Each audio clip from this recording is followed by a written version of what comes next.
पुंडलिक वरदे हरि विठ्ठल श्री ज्ञानदेव तुकाराम पंढरनाथ भगवान की जय। प्रभु रामचंद्र भगवान की जय। पवन सूत हनुमान की जय। उमापति महादेव की जय। अवधूत चिंतन श्री गुरुदेव दत्त। श्री स्वामी समर्थ। जय जय स्वामी समर्थ। श्री गणेशाय नमः। श्री सरस्वती नमः। श्री गुरुचरणारविंदाय नमः। सद्गुरूंना शिष्य विनवणी करू लागलेले आहेत की दिनावरती दया व्हावी म्हणून गुरु परंपरा ऐकावी अशी वाटते आहे, अशी उत्कंठा त्याच्यामुळं लागलेली आहे।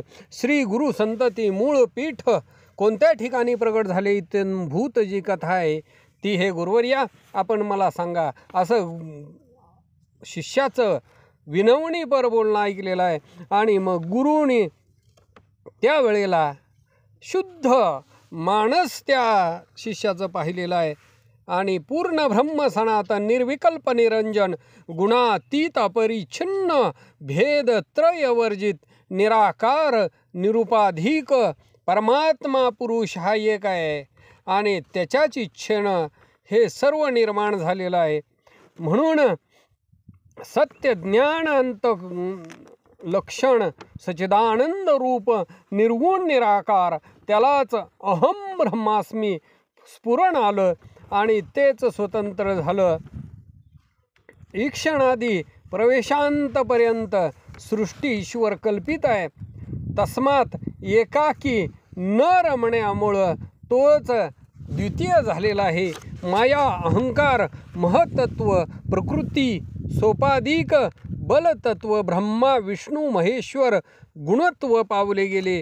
हिरण्यगर्भ विराट नाम आणि त्याच्यापासूनच समष्टी व्यष्टी स्थूल सूक्ष्म मायाविष्ट चैतन्य ब्रह्म जगत कारण हे बोललं जातं। रजोगणापासून सृष्टीचा धाता सृष्टी रचणारा ब्रह्मदेव, सत्वगुणापासून पालनकर्ता विष्णू भगवंत आणि तमोगुणापासून महादेव जगत संहार करता श्रुतीशास्त्रांनी ज्याचं वर्णन केलेलं आहे त्या आनंद ब्रह्मापासून ही सर्व निर्मिती झालेली आहे आणि आनंदानं निश्चयानं राहू लागली। त्याच विधात्यापासून त्याच ब्रह्मदेवापासून पुष्कळ पवित्र असे मानसपुत्र निर्माण झाले। त्याच्यामध्ये सप्त ऋषी, त्या ऋषीमध्ये श्रेष्ठ असे अत्रि ऋषी ब्रह्मविद्वरिष्ठ पुण्यवान प्रौढ प्रताप एकनिष्ठ आणि आत्मसंतुष्ट याच ऋषींना अनसूया अशी सुंदर पती आज्ञा मानणारी पतिसेवा करणारी वेदोक्त असं नित्य सदाचार असणारी या भूमंडळावरती अत्रि ऋषींची पत्नी अनसूया त्यावेळेला अत्रि ऋषींनी तप केलं।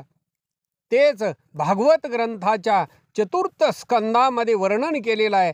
इथं संक्षेपानं सांगितलं गेलेलं आहे कारण प्रसंग कळावा म्हणून सांगतो आहे असं ग्रंथकर्ते सांगतायत। पूर्वी अत्रि ऋषींनी उग्र असं कुलाद्री पर्वतावरती अनसूयेसहित 100 वर्ष अणुतापानं पुत्र प्राप्ती व्हावी म्हणून तपश्चर्या केली। अशोकवनामध्ये एका पायावरती उभे राहून निरुद्वंद्व वायूचा आहार सेवन करून अत्रि ऋषींनी घोर अशी तपश्चर्या केली। निर्विद्या नदीच्या ज्या नावानं आहे सुगंधित फुलं जिथं बोधपरमाशे वृक्षाच्या सावलीखाली पत्नीसह याच अत्रि ऋषींनी घोर अशी तपश्चर्या केली। नित्य नियमानं प्राणायाम केला, योग संचय केलेला आहे।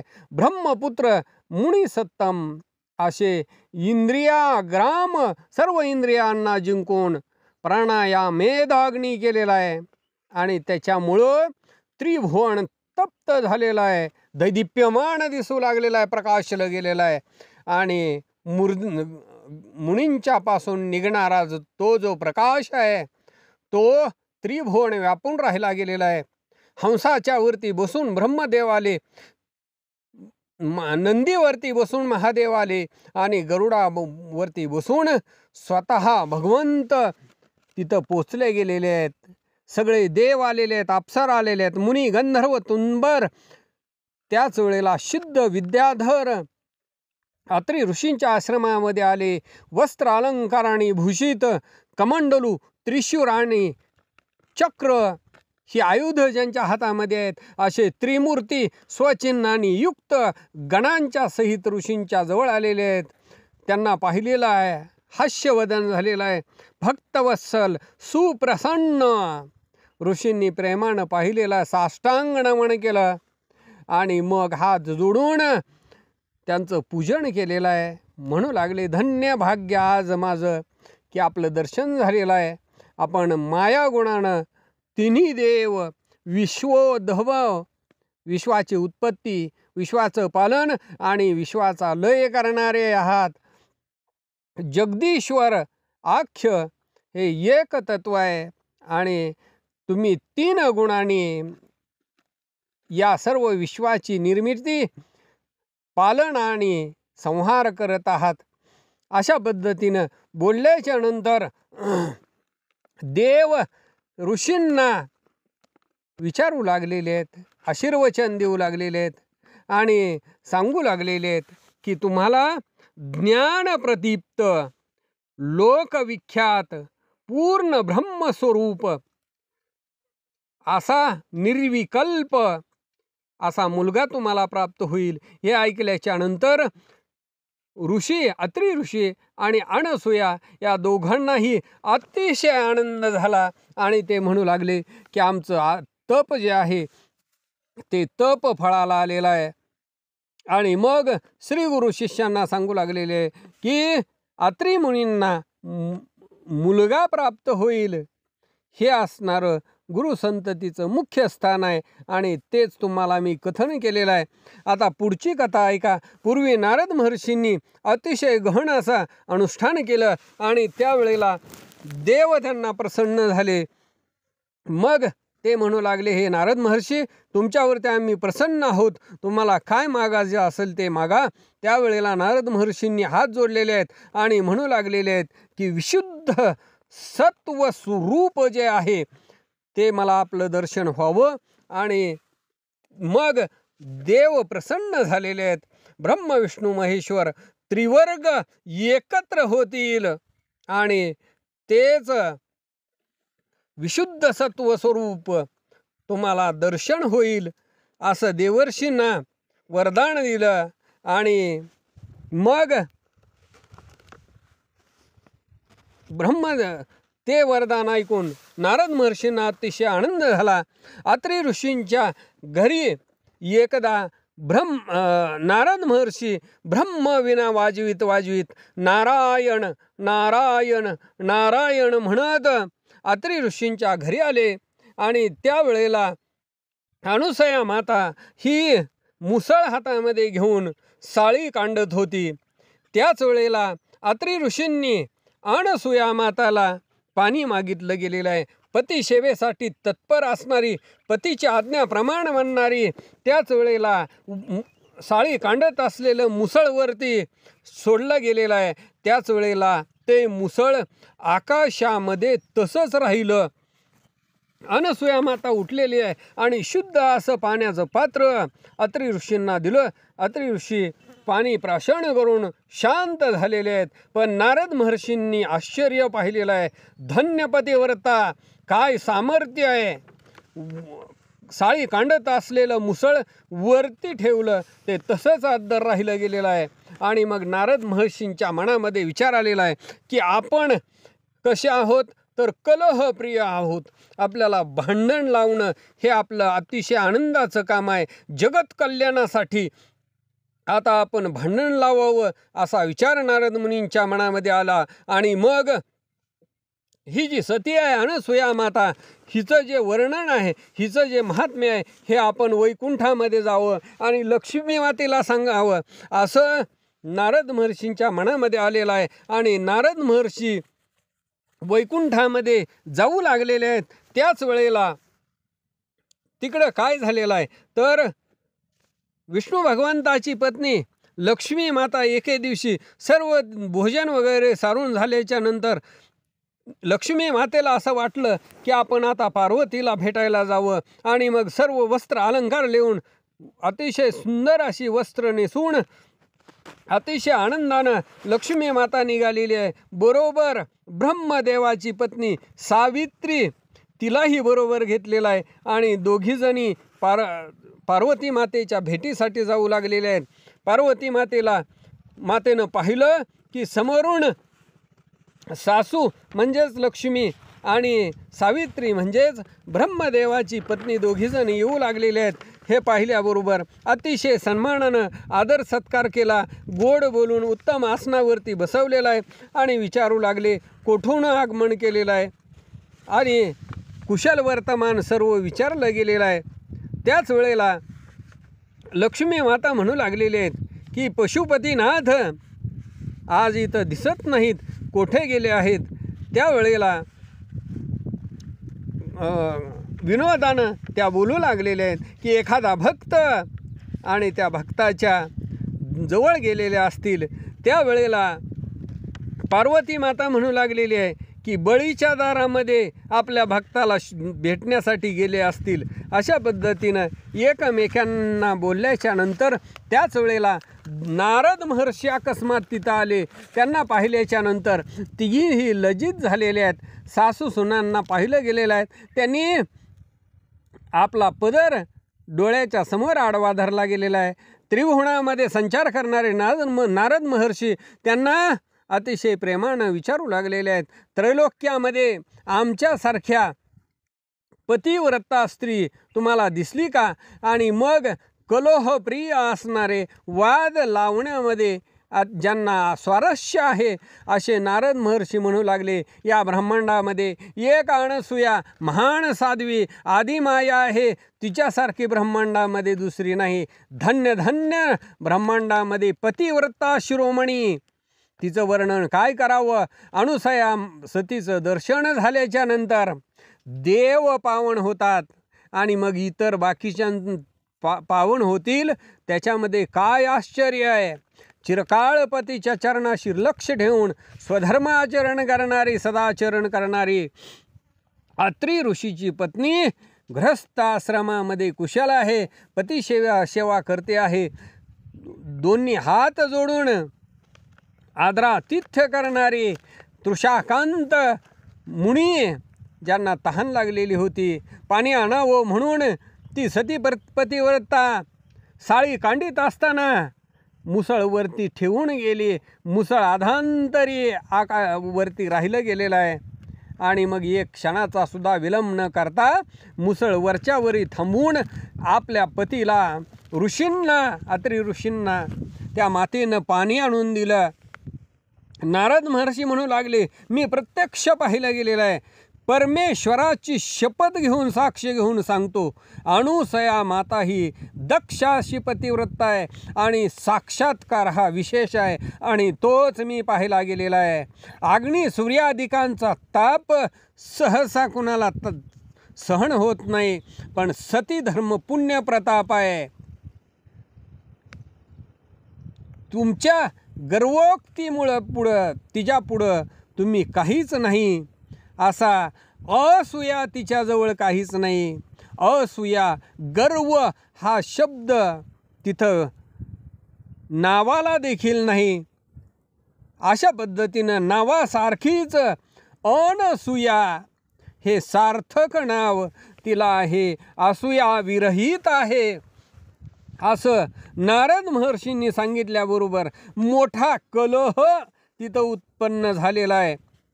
लक्ष्मी माता, सावित्री आणि पार्वती माता त्यांना क्षोभ निर्माण करून नारद महर्षी नाचू लागलेले आहेत, हसू लागलेले आहेत, सुस्वर असं गायन करू लागलेले आहेत. आणि मग सती पतिव्रता अनसूया मातेचं गुण गाऊन ब्रह्मवीणा वाजवत भगवत चिंतन करत नारायण नारायण नारायण म्हणत नारद महर्षी निघाले. नारद महर्षींनी कळी लावली आणि इकडं तिघी जणी तळमळ तळमळ करू लागलेले आहेत. राग भयंकर उचंबळला गेलेला आहे. आणि त्याच वेळेला जी सावित्री आहे ती सावित्री खाट वाकळ घेऊन झोपली गेलेली आहे. ब्रह्मदेवांनी विचारलं, का झोपली गेलेली आहेत, का रुसली गेलेली आहेत, तुला कुणी दुखवलं गेलेलं आहे. आणि त्याच वेळेला ब्रह्मदेवांनी मनामध्ये विचार केला की या कळीला कारण माझाच मुलगा नारद, तो कलहप्रिय आहे, मानसपुत्र सुलक्षण, त्याचाच शहाणपणा हा आहे. आणि मग त्यावेळेला ब्रह्मदेव पत्नीला म्हणू लागलेले आहेत, तीळ मात्र सुद्धा चिंता करू नको, अशा सती एका क्षणामध्ये मी भस्म करून टाकील. इकडं कैलासामध्ये काय वृत्त झालं श्रोत्यांनी ऐकावं. अनसूया सती मातेचं निमित्त ऐकलेलं आहे आणि पार्वती मातेचं पित्त भडकलं गेलेलं आहे. कैलासपती महादेव कैलासावरती आलेले आहेत, त्यांना पार्वती कुठंही दिसत नाही. आणि मग महादेव घाबरले गेलेले आहेत, पार्वतीचा शोध घेऊ लागलेले आहेत. जीव शिव स्वरूप एक आकार आहे, शिव चिन्मात्र आहे, निर्विकार आहे, पण स्वतःची प्रिया दिसली नाही म्हणून श्री शंकर सुद्धा घाबरले गेले. पार्वती रुसलेली आहे, एकांतामध्ये लपून बसली, घरामध्ये पाहिलं नाही. आणि मग नंदी गणाधिकांना महादेवांनी विचारलं. त्यावेळेला त्यांनी सांगितलं की वडाच्या झाडाखाली जगन्माता निद्रिस्त झालेली आहे, झोपलेली आहे. आणि तिथं असणारे महादेव गेलेले आहेत. नारदांनी कळ केलेली आहे, हे महादेवांनी जाणलं गेलेलं आहे. आणि मग महादेव म्हणू लागलेले आहेत, एक अनुरेणू त्याचा मी एका क्षणामध्ये सुमेरू पर्वत करून टाकीन आणि मेरू पर्वताचा रेणू एवढा कण करून टाकीन, किंवा चंद्र सूर्यादी यांना धरून जागेवरती उभा करीन. मग हे गिरिजे, हे पार्वती, त्या अनसूया मातेची काय किंमत आहे. अत्यंत दिन्याला, अत्यंत गरिबाला मी राजा करीन आणि एखाद्या राजाला फार दरिद्र करीन, किंवा सर्व सुभद्र आहे आणि तेच मी करू शकणार आहे. असं महादेवांनी पार्वती मातेला सांगितलं की तुला त्या अनसूयेची करणी सहन होत नाही. काय भार आहे, मशे काय चिलटासारखी आहे, चिमणीसारखी आहे, तिला मी एका क्षणामध्ये दग्ध करून टाकीन, असं महादेवांनी म्हटलं गेलेलं आहे. श्रोत्यांनी सावध चित्तानं ऐकावं. वैकुंठामध्ये काय घटना घडली गेलेली आहे. विष्णू भगवंत लक्ष्मीला शोधू लागलेले आहेत. ते कथामृत श्रवण करावं. सेवक इकडे तिकडे पाहू लागलेले आहेत. लक्ष्मी मात्र कुठेही सापडत नाही.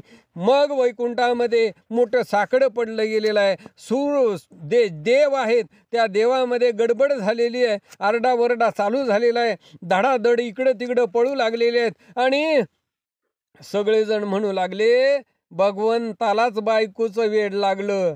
अतिशय अवघड वाटू लागलेलं आहे.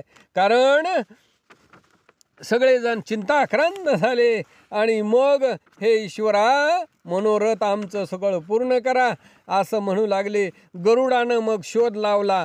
तळघरामध्ये लक्ष्मी माता पहुडलेली पाहिली गेलेली आहे. आणि मग गरुडानं अतिशय सद्भावानं लक्ष्मी मातेला नमन केलेला, वंदन केलेलं आहे. आणि मग ग्रंथकर्ते सांगतायत की लक्ष्मी प्राप्त व्हावी म्हणून लोक नाना उपाय करतात आणि तिला बंदिस्त करून ठेवतात. कुठं कुलपामध्ये, कुठं तिजोरीमध्ये, कुठं बँकेमध्ये. तशा पद्धतीनं ही तळघरामध्ये गुप्तपणानं लक्ष्मी ठेवली गेलेली आहे. सर्व स्वकीय आप्त अगणित श्रीप्राप्ती असताना सुद्धा लोकांची कुणाचीही तृप्ती आजपर्यंत झालेली नाही. जितकी लक्ष्मी जास्त प्राप्त होईल तितकी हाव जास्त वाढली जाते हाच अभिप्राय अंतकरणाचा आहे. आणि म्हणून तळघरामध्ये लक्ष्मी माता लपली गेलेली आहे, झोपलेली आहे, पहुडलेली आहे. आणि तेच गरुडानं पाहिलेलं आहे. आणि मग गरुडानं भगवंताला सांगितलं, तळघरामध्ये जाऊन पहा. त्यावेळेला भगवंताले लक्ष्मीला आलिंगन दिलं आणि हात धरून समजावून सांगू लागलेले आहेत. मुख्य कलहाचं कारण नारद आहे आणि त्याला अंतरसाक्ष जनार्दन भगवंत आहेत. आणि असं म्हणून लक्ष्मी मातेला भगवंत सांगू लागलेले आहेत, एका निमिषामध्ये, एका क्षणामध्ये ती सती मी यमलोकाला पाठवून देईल, तू मनामध्ये क्षोभ करू नको. ब्रह्मा विष्णू महेश्वर एकत्र आले आणि सतीचा छळ करावा, अनसूया मातेचा छळ करावा असा विचार बायकांचा ऐकून त्यांच्या मनामध्ये मांडला गेलेला आहे. स्त्री बुद्धी प्रलयंगता दुःख संकट अखंड असंख्य स्त्री बुद्धीनं प्राप्त होतात आणि प्रलय होतो, आधी अधोगती प्राप्त होते. आणि म्हणून अशा पद्धतीनं ब्राह्मणाचं रूप तिघांनी घेतलं आणि भूमंडळावरती चालले गेलेले आहेत. स्त्री बुद्धीनं बायकोचं ऐकून सती अनसूया मातेचं छळ करण्यासाठी क्षणार्धामध्ये पोचले.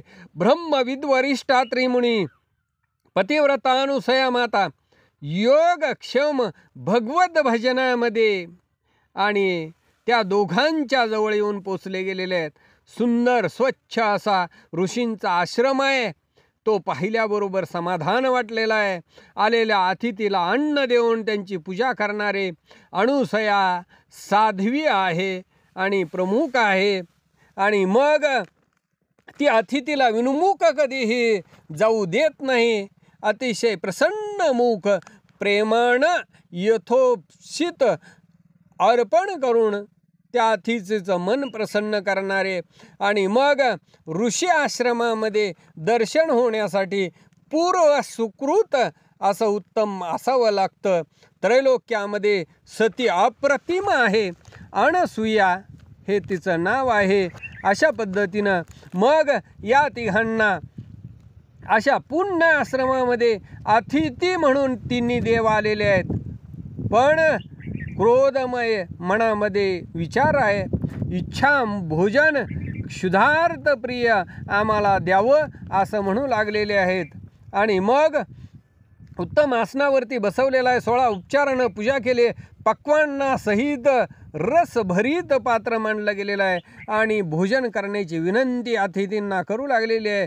साध्वी अत्यंत सुस्वरूप आहे, हात जोडून अतिथीच्या समोर उभी आहे आणि म्हणू लागलेली आहे की आपण भोजन ग्रहण करावं. त्यावेळेला हे ब्राह्मणाचं रूप घेतलेले तिन्ही देव म्हणू लागलेले आहेत, तुमचं लावण्य स्वरूप हे अतिशय सुंदर आहे आणि त्याच्यामुळं आमच्या मनामध्ये अशी इच्छा निर्माण झालेली आहे की तुम्ही वस्त्राचा त्याग करावा आणि नग्नपणानं आम्हाला भोजन वाढावं. जरी तू सत्यसाध्वी असशील तरी वस्त्र वेगळी होऊन आम्हाला भोजन वाढशील असं अनुसूया मातेला बोलू लागलेले आहेत.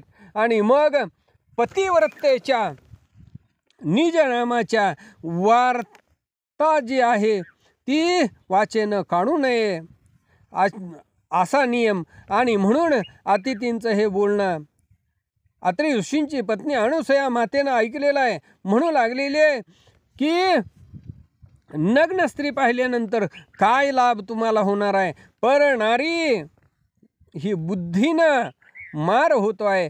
परकीय नारीच्या ध्यानानं असंख्य परस्त्रीच्या संगतीनं जन नागवले गेलेले आहेत, त्यांचं सर्वस्व वायाला गेलेलं आहे. परस्त्रीचा समागम मधांध जे विषय कामी असतात ते महारौरव नरकामध्ये जाऊन पडतात आणि सर्व काळ त्यांना बंधनाची प्राप्ती होते. मग ते देव असोत, ऋषी असोत, मुनी असोत, यक्ष, गंधर्व, विद्याधर अथवा या पृथ्वी तलावरचा राजा असो, परस्त्रीचं नाव ग्रहण केलं करू स्वप्नामध्ये सुद्धा परस्त्रीचं स्मरण नसावं. परस्त्री लंपट हा दुराचारी असतो आणि त्याच्यामुळं प्राणघात होतो, स्त्री संगानं सर्वस्वाचा नाश होतो, परस्त्रीमुळे बंधनाचे पाश अडकले जातात आणि तीव्र वैराग्य जे आहे ते संपलं जातं, विवेक संपला जातो. म्हणून ही नग्न पडणार काया पाहिल्याच्या नंतर तुम्हाला काय प्राप्ती होईल? निरर्थक अशी तुमची या मनुष्य जन्मातली सर्व प्राप्ती वाया जाईल आणि व्यर्थपणानं तुम्ही रौरव अशा नरकामध्ये जाऊन पडाल. काम मधांध असे सगळे नरकामध्ये जातात. तुम्ही अतिथी अभ्यागत आहात आणि भोजनाच्या वेळेला जेवण करत असताना चित्त हे शुद्ध असावं असं शास्त्र सांगतं. आणि म्हणून तुमचं भाषण सत्य सुरस बोध शास्त्रार्थ आम्हाला नको आहे. आमच्या मनामध्ये एकच इच्छा आहे. तुम्ही सांगता हे शास्त्राच्या उद्देशानं शास्त्राच्या नियमानं बरोबर आहे, पण आमच्या मनामध्ये अशी इच्छा आहे की तुम्ही वस्त्र विरहित होऊन आम्हाला जेवण वाढावं, नाहीतरी आम्ही असंच निघून जाऊ. आम्हाला धर्मतत्व काय आहे हे सर्व कळालं गेलेलं आहे. आम्हाला वाटलं होतं की नवल होईल कर्तृत्वाचं, आणि म्हणून त्रिकालदेने अत्रि ऋषी ब्रह्मविदवर योगवशी आणि तेच अंतर्दृष्टीनं विधिहारांशी पाहिलं गेलेलं आहे. आणि ते म्हणू लागलेले आहेत की आपल्या आश्रमामध्ये आपल्या पत्नीचं अनसूयेचं छळन करण्यासाठी आलेले आहेत. अतिथींचं वचन ऐकलं गेलेलं आहे आणि आज्ञेनुसार अनसूया मातेनं पतीचं ध्यान केलं आणि शास्त्रविहित सद्वर्तन संधान केलं गेलेलं आहे.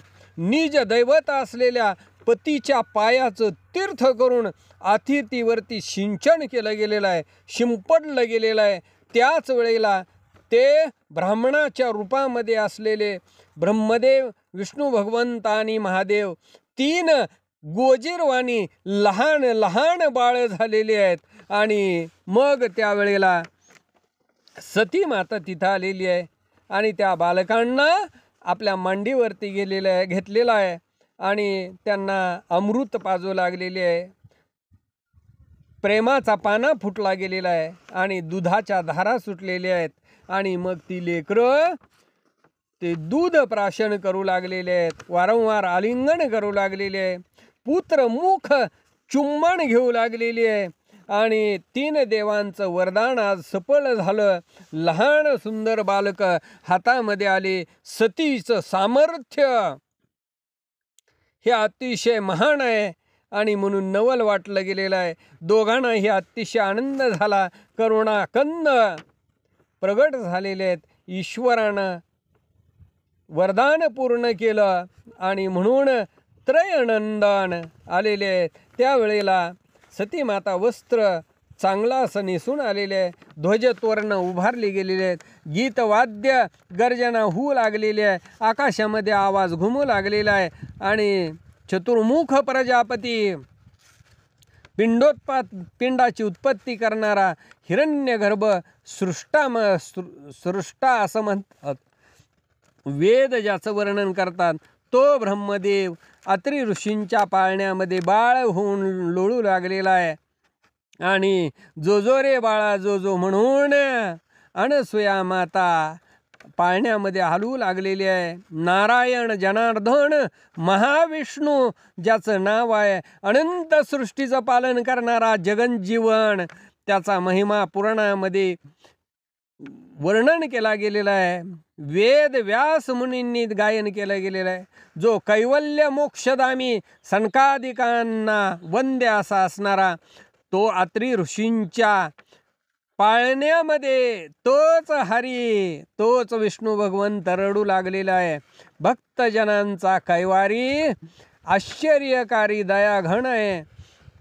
कैलासरण महादेव महेश्वर चंद्र ज्यांच्या डोक्यावरती आहे शिवशंकर, जो नीळकंठ गंगाधर आहे. पिनाक नावाचं धनुष्य ज्याच्या हातामध्ये आहे. वेद पुराण श्रुतीशास्त्र रुद्र महिमा गातात आणि अत्युदार वरद भक्त परतंत्र सदा स्वतंत्र निर्विकारी, जो अखंड परमानंद आहे, सच्चिदानंद घन आहे, निर्द्वंद्व आहे, करुणाकंद आहे, तोच अत्री ऋषींचं बाळ झालेला आहे. आणि मंद मंद हास्य करू लागलेले आहेत, रडू लागले. जो जगद्वंद्य पूर्ण सदाशिव, निर्विकल्प स्वरूप वास्तव, जगाच्या कल्याणास्तव, तेच अत्री ऋषींचं बाळ झालं. देवचरित्र अगम्य गहन, प्रत्यक्ष प्रमाण, न अनुमान, संशय कुतर्क विकल्प सगळा संपला गेलेला आहे. सर्व सोडून द्यावा, पुढं काय नवल वर्तलेलं आहे. अकस्मात नारद महर्षी आले, त्रिमूर्तींना पाहिलेलं आहे.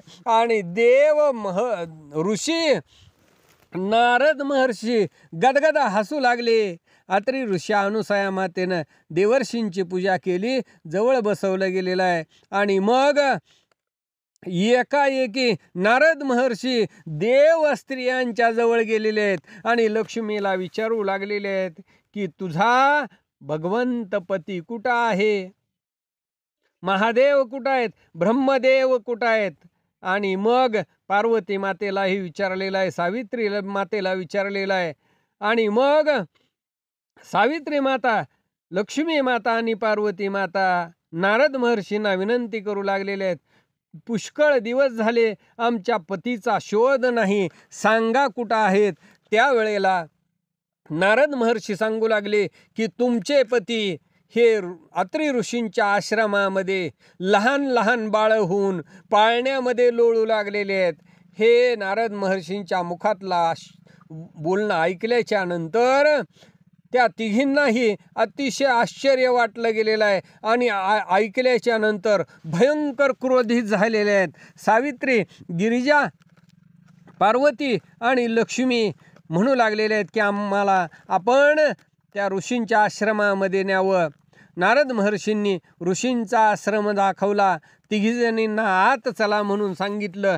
गेल्याबरोबर त्यांनी पाहिलेलं आहे. तर अनुसया मातेनं तिघींना पाहिलं आणि पाहिल्याबरोबर सावित्री माता, लक्ष्मी माता आणि पार्वती माता अनसुया मातेला म्हणू लागलेले आहेत की शाबरी मंत्राचा तू जप करते आहेस आणि म्हणून इंद्रजाळ तू आमच्या पतीवरती टाकलं गेलेलं आहे. यंत्र तंत्र तुला सर्व माहीत आहेत आणि म्हणून तू मांत्रिक असल्यामुळं त्या मंत्राचा जप करून तू कपट केलं आणि आमच्या पुरुषांना, आमच्या नवऱ्यांना लहान लहान बाळं करून इथं चेटूक केलं गेलेलं आहे. आणि हे सगळं तुझं नेटकं कृत्य आम्हाला कळालेलं आहे.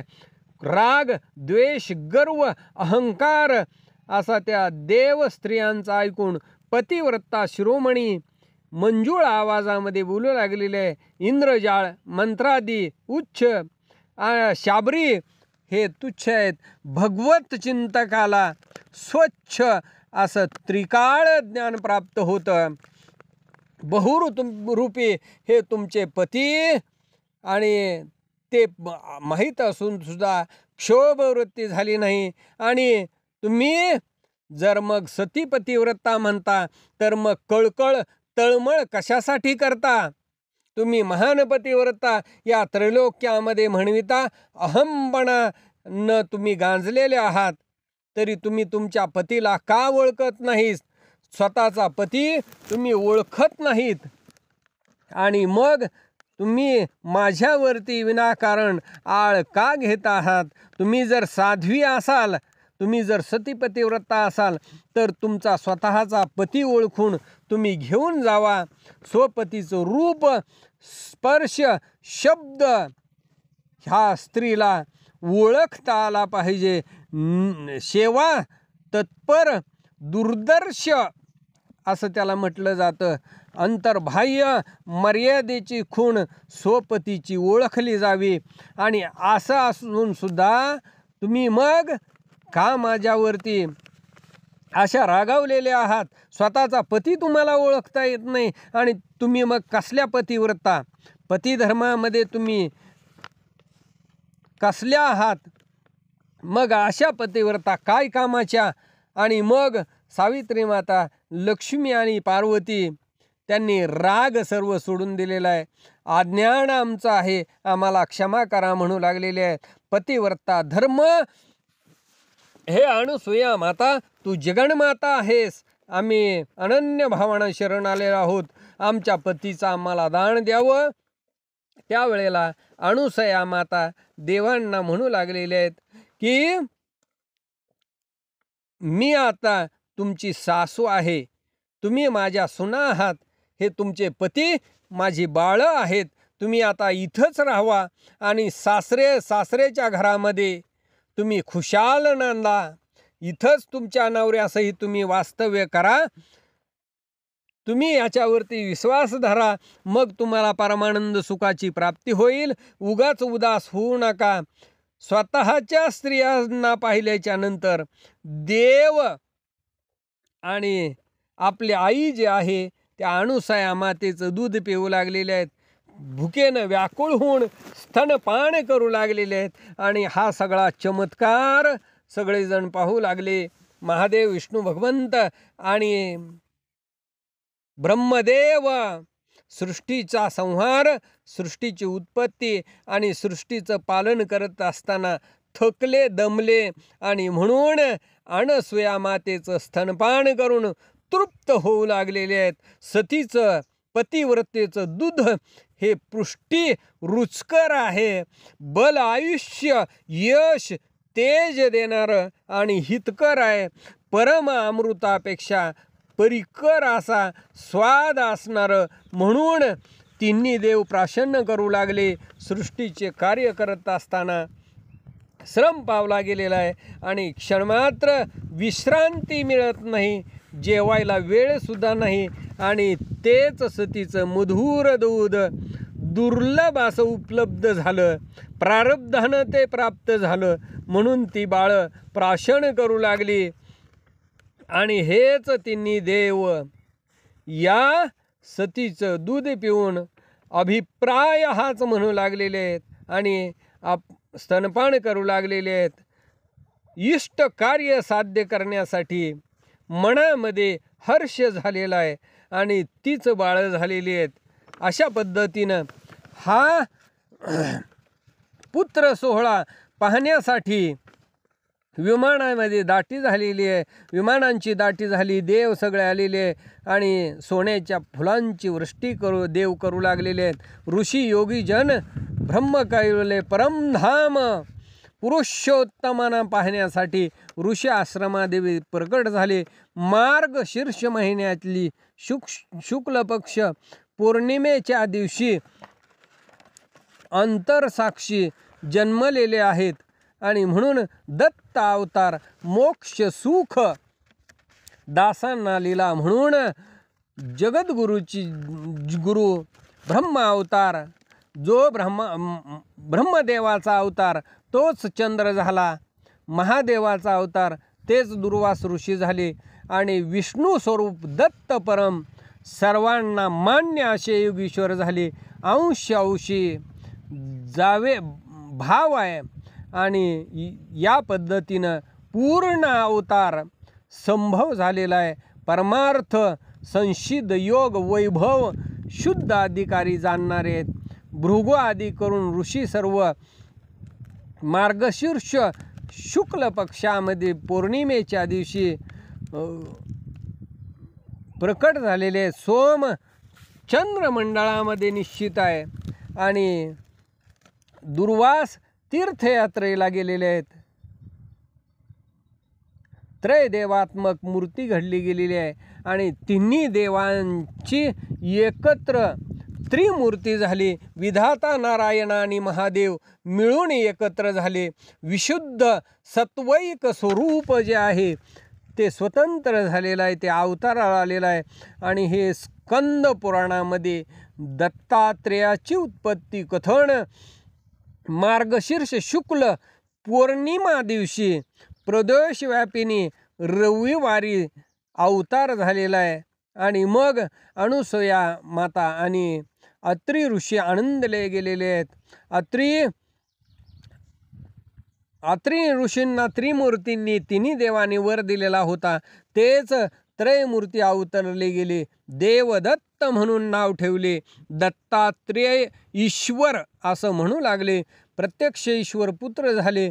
दोघांनाही अतिशय आनंद झाला. आणि मग अशा पद्धतीनं दत्त महाराजांचा योगेश्वर जय जयकार करू लागलेले आहेत. केवळ मोक्षप्राप्त्यर्थ अवतार झालेला आहे. लोकहितकारक असा अवतार झालेला आहे. आणि धर्मार्थ काम मोक्ष चतुर्विध पुरुषार्थदाता दक्ष असे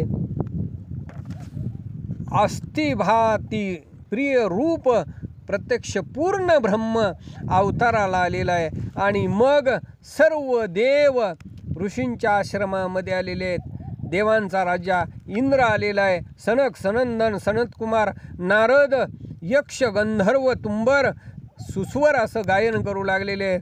भारद्वाज, अंगिरस ऋषी, याज्ञवल्क ऋषी, जमदाग्नी ऋषी, अगस्त्य ऋषी, कौशिक ऋषी, मार्कंडेय, धौम्य, वाल्मिक गुरुस्तवन करू लागलेले आहेत. गौतम, गर्ग, व्यास, कपिल, आत्री, भार्गव, वत्स, मुद्गल, वशिष्ठ, वामदेव, पतंजल परमपुरुषाची प्रार्थना करू लागलेले आहे. अतिशय आदरानं दक्ष, विनायक, महारुद्र, स्वामी, कार्तिक, भृगु, कश्यप, जैमिनी, शुक, सूत, शौनिक स्तुती आणि स्तवन करू लागलेले आहेत. पराशर, मांडव, कात्यायन, शांडिल्य, मरीची, दलादन, धारण्य, कौंडिन्य, वैशंपायन दत्त दर्शनासाठी आलेले आहेत.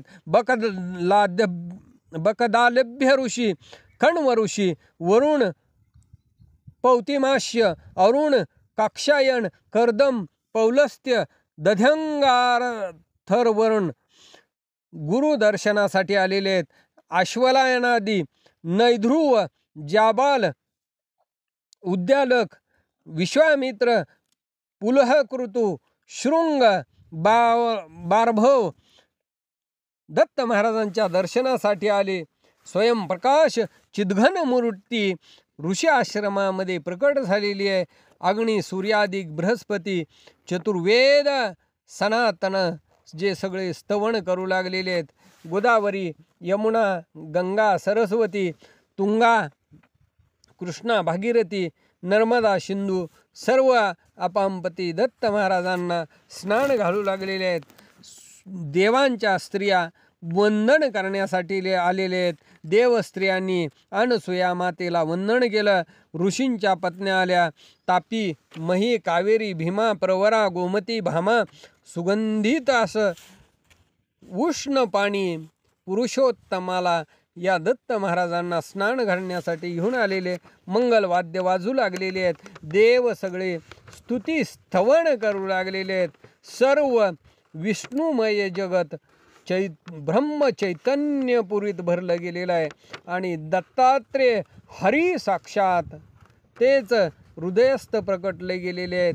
आणि हे सर्व पाहिलं गेलेलं आहे. देवस्त्रिया वारंवार नमन करू लागलेले आहेत आणि म्हणू लागलेले आहेत की कृपा करून आमच्या पतीचं दान आम्हाला द्यावं. हे सतीनं ऐकलं गेलेलं आहे. पुन्हा अत्री ऋषींच्या पायाचं तीर्थ घेतलेलं आहे. आणि ते तीर्थ पुन्हा शिंपडल्याबरोबर पुन्हा ते पुरुष पूर्वत झाले. विष्णू भगवंत, महादेव आणि ब्रह्मदेव दिसू लागले.